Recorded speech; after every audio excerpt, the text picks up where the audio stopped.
আমি আপনি মনে করি আমার আপনার শুধুমাত্র বিশ্রামবার পালন করা কর্তব্য, বাচ্চারা যাক ড্রয়িং ক্লাসে, নাচের ক্লাসে, গানের ক্লাসে, কিংবা কোনো কোকারিকুলাম অ্যাক্টিভিটিজের জন্য, কিন্তু আমি যাই চার্চে ঈশ্বরের আশীর্বাদ এতেই যথেষ্ট না প্রিয়জন।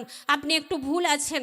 আজকে আমি আপনি যদি আমাদের সন্তানগুলোকে শিক্ষা না দিই, ভবিষ্যতে যখন তারা বৃদ্ধাশ্রমে আমাদেরকে ছেড়ে দিয়ে আসবে, তখন খুব মজা করে ফলাও করে প্রতিবেশীদের কাছে, আত্মীয় স্বজনদের কাছে বলতে পারি আমার ছেলে আমাকে দেখে না।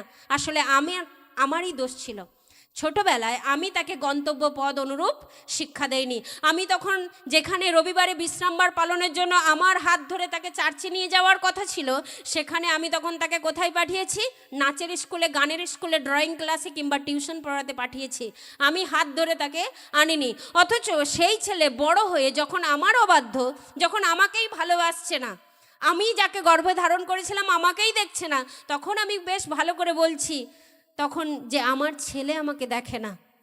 বৌমা তো পরের বাড়ি মেয়ে বাদিয়ে দিলাম, আমার ছেলে আমাকে দেখে না। তাহলে চিন্তা করে দেখুন, ভুলটা আমার আপনার নাকি ভবিষ্যৎ প্রজন্মের? হালেলুয়া। আমার আপনার নয় কি?